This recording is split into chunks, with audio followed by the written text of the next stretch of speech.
Rien ne bouge sur le terrain censé accueillir la future prison de Harren. Depuis l'expulsion de ses opposants, des vigiles veillent toujours à la tranquillité de la propriété de la Régie des bâtiments. Un calme plat, sans doute prolongé par l'avis du Collège d'environnement sur l'étude d'incidence. Une étude qui oublie d'envisager des sites alternatifs, mais pas seulement. On reproche aussi à l'étude d'incidence de se retrancher derrière des arguments essentiellement politiques, des choix politiques, économiques, mais sans jamais se pencher véritablement sur la question de l'incidence environnementale, ce qui est le propre d'une étude d'incidence. De ne pas prendre en considération l'effet cumulatif, notamment en termes de mobilité, de la multitude de projets qui ont dans la zone nord, que l'on prenne l'extension, le déplacement de l'OTAN, le projet de centre commercial Youplay, qui est en région flamande, mais qui est juste à proximité.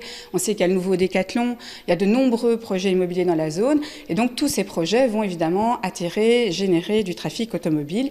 Et donc, cette prison va se retrouver engluée dans la congestion, tout en étant très, très éloignée du palais de justice. Un gros coup de frein ajouté à celui de la ville de Bruxelles, qui refuse le détournement du sentier du Kelbeek, ou encore à l'absence du contrat entre le consortium et le fédéral dénoncé par la Cour des comptes. D'autres recours sont toujours pendants. Alors, il y a le recours de l'entrée de la prison, l'élargissement du boulevard de la Wolu. Nous avons de bons espoirs que le Conseil d'État entende notre demande, puisque le dossier là encore est extrêmement mal ficelé.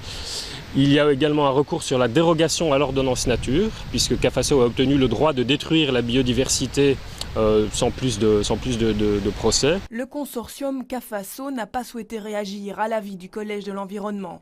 Du côté de la Régie des bâtiments, on confirme qu'un recours contre cet avis est à l'étude.